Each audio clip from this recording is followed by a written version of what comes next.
care. We pray that you also continue your support and efforts to inspire and nurture growth within our community. Thank you for being here, sir. Thank you so much, sir.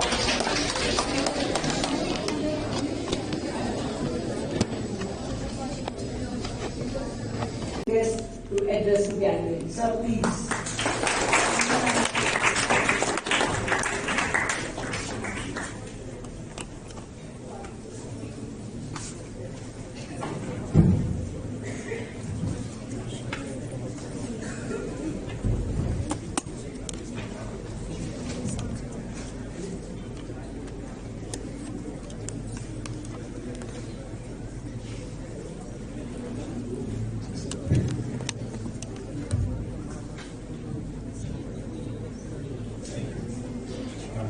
More than my work or my introduction just given to me, these people just put me into the limelight.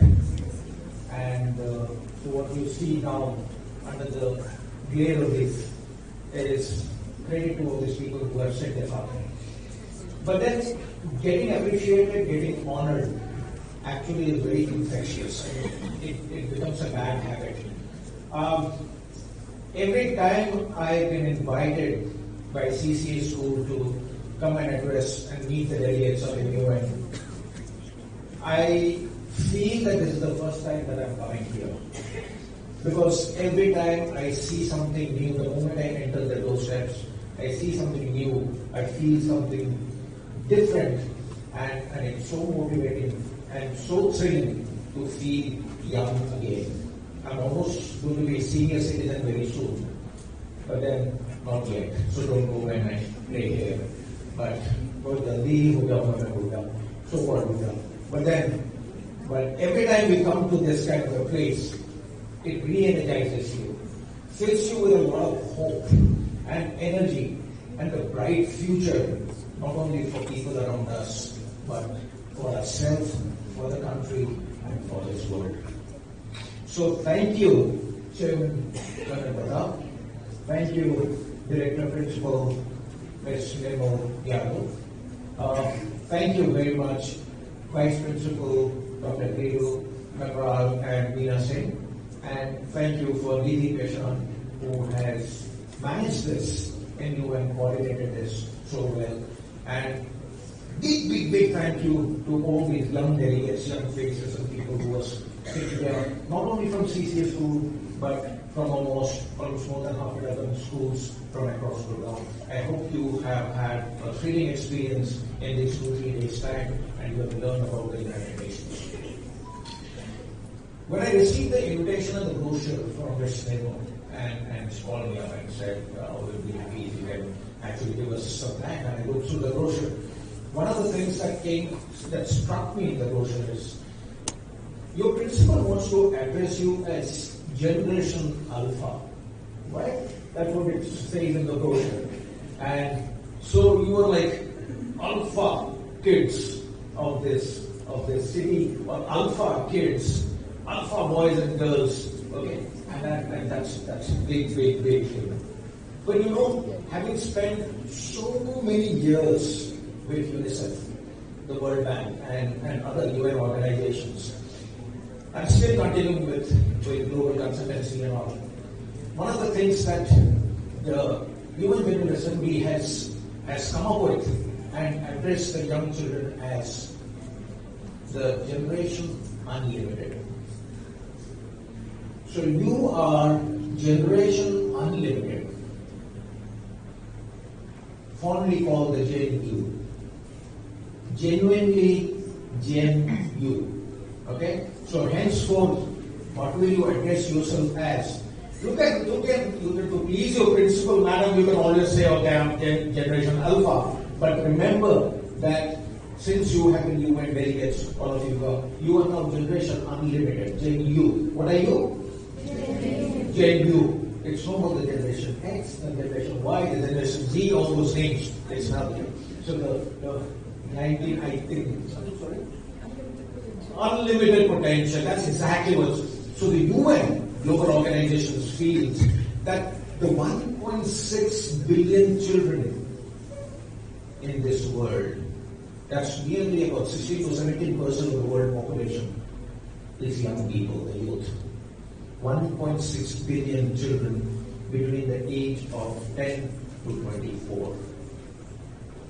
Okay, that's how children are defined in the age group between 10 to 24.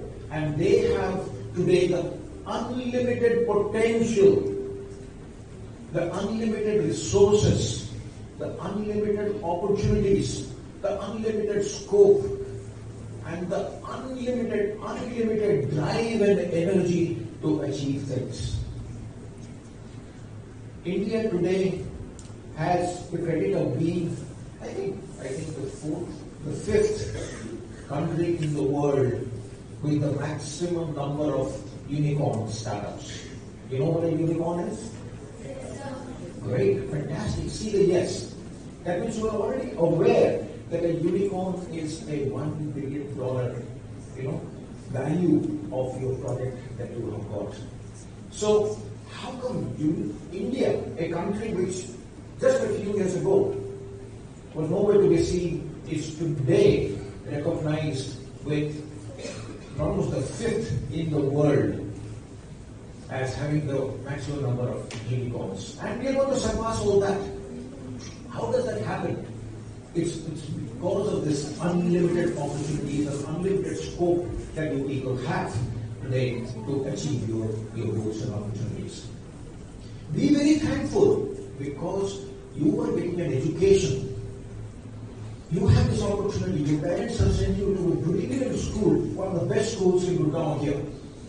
You have this opportunity. Do not miss it. Remember, somebody has once said, I don't remember the author's name, that said, one pen, one book, one student, one teacher can together change this world. That's the power of the unlimited. That's the power of one that you have here. I was sitting there watching this program, this initial program about the band, and your chairman sir told me, a few years ago we were doing classical Indian programs when we began any kind of event. Today we have evolved and graduated to using hybrid music, bringing in global styles and singing. And he said, that's what matters most.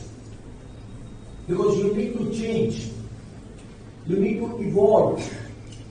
You need to adapt the best that is available in this world, available to you in all formats. If you do not change, that means you have become stagnant. That means you have not grown. Your growth has stopped. Change for the good. Okay, change is important. And remember this. And by the end of this address, in another couple of minutes, I'm going to ask you to remember the 3 C's for me. The 3 C's, which I have myself practiced in my life, in my career, within the UN and outside. Alright? But the first C and the most important C that actually encompasses all this is change.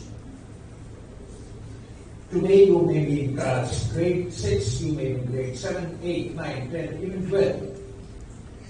And today you may have certain perceptions about what A is, what B is, what C is in life. Tomorrow life is going to give you so many more challenges. Every moment of your life you're going to evolve. And if you don't change your views and perspectives according to the changing circumstances around you, that means you are not growing, you will not become a growth. Alright? The car manufacturer Ford, have you heard about Ford cars? Yes. Henry Ford? Okay? He once said, people asked him, how do you come up with so many models? And he said, if I ask my audience, or if I ask my buyers, what do you want? They would say, don't change anything. Normally, every human being is afraid of change. Because change involves risk. Change involves the scope of failure. Change involves, it may have successes, but the fear of change stops us from changing. Remember, Do not be afraid. As one great English writer said, when the sun sets, your wins do not matter. Your failures do not matter. Your successes do not matter.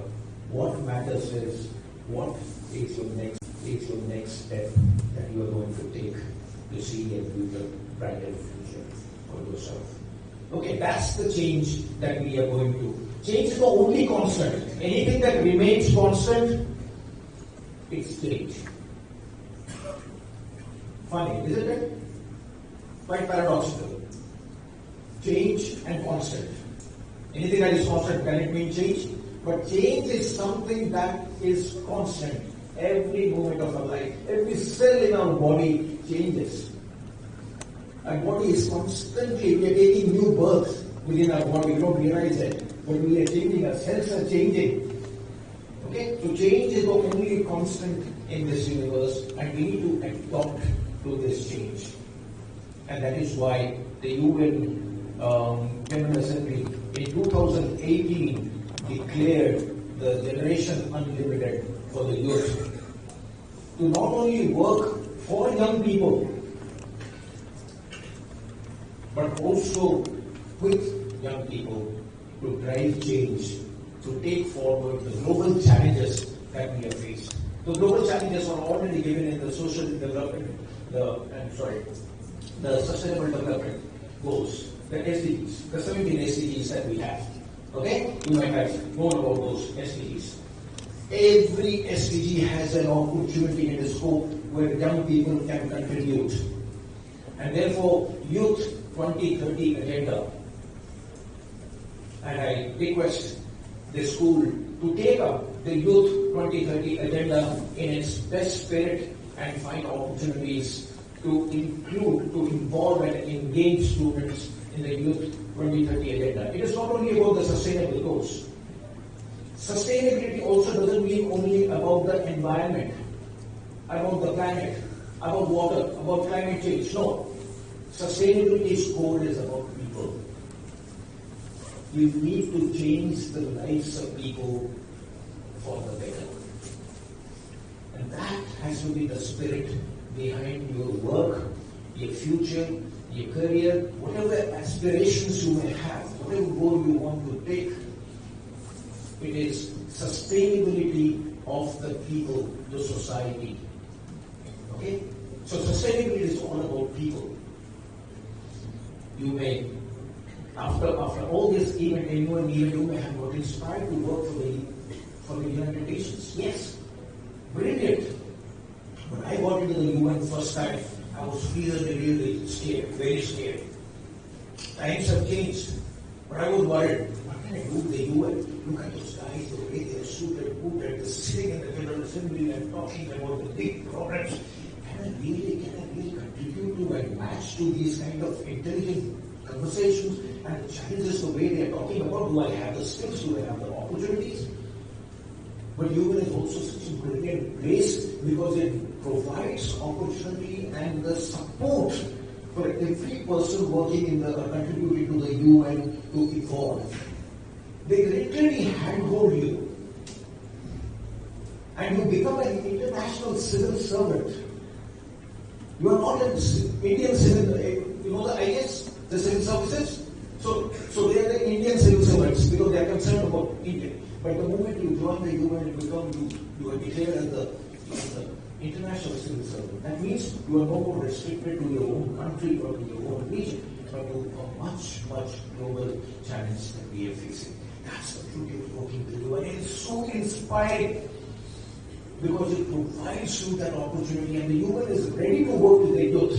That's the commitment they have made. They have invited all kinds of schools, organizations, institutions, private organizations, corporate houses, under CSR, the civil society organizations to all come together and create opportunities for young people to participate. That's the unlimited exposure, that's the unlimited opportunities that you have today. Therefore, you are the JNU. Remember, you are the JNU, and don't forget about it. Hang on to every opportunity that you see outside with that ambition with the goal that you will do it. But remember, before you become global citizens, you have to why you think globally, always start globally. It is at the local level that you will realize the true impact of a global challenge. And if you are divorced from that, or if you are dissociated from the local challenge, the local problems that you are facing with, all young people are faced with. Young people need not necessarily work only for elderly people or older generations and the community. No. Young people can work for other young people. Simple climate change is impacting huge losses in jobs, opportunities, careers. It has put young people in so many challenges. See what's happening in Kerala today. One simple rain has created havoc, wiping out villages and aspirations of so many young people who have lost their livelihoods, their families, and so forth. Okay? So lack of education, lack of these opportunities, climate change can have adverse impact. A young girl who has to spend her time collecting water in the morning because water does not reach the taps for a home every day is a challenge that she is facing because of climate change. Okay? So if you have the opportunity today, make the best use of the opportunity. Every evening when you go to bed, okay, you make one commitment. I'm the JNU. And with that JNU, tomorrow morning I'm going to get up with a new ambition, with what I want to do with that resolution. So the 3 C's that I'm going to talk about is that before you start thinking about the country, start thinking about your community. Okay? So the first C is that your community. Think about your community, the area that you are living in. How can young people, you as a young person, you as a Gen U, can bring about community change or an impact at the community level? What kind of work that you can do? Okay, simple. Air pollution is a big problem in Gurgaon, for example. We know polluted air, whether in winters or summers or whatever it is.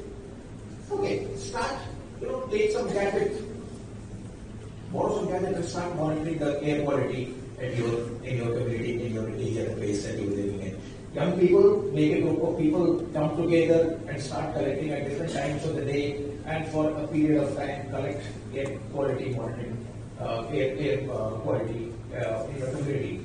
And then take that and present it to our municipal government system, the district collector, the municipal commissioner, and so on and so forth, and create that pressure, the impact to change the quality of air. Because the air that you breathe is going to ensure whether you're going to stay healthy and be able to perform and achieve your goals or not.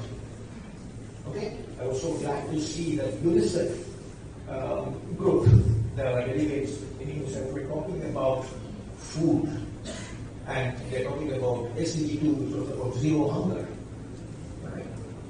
Poverty, hunger, education, health, these are core to the human beings. And these are the areas that you can all contribute so well. Right? So first start with the community before you start with the city. And if 100 communities are formed across the city, naturally your city will become. So the first C is your community. The second C is think about how to make Gurgaon like a beautiful city to live in. That's your second C. And the third is if you can make Gurgaon a beautiful city, a good, livable city, you can also think of how now to contribute to the community. So think global, but start local. Because the UN may be a good place to work in, but the UN also and only works in partnership. The UN never works alone. It always invites people and works in partnership with ranges of peoples and institutions. So young people at any stage, no matter at what level you are at, Okay? Economic level, social level, you have an opportunity to contribute to this community, to this city, and to this country. Right? With that, I wish you all the very best. And I am, in fact, I told Tarun Pradap, whenever possible, I'm always available. My journey with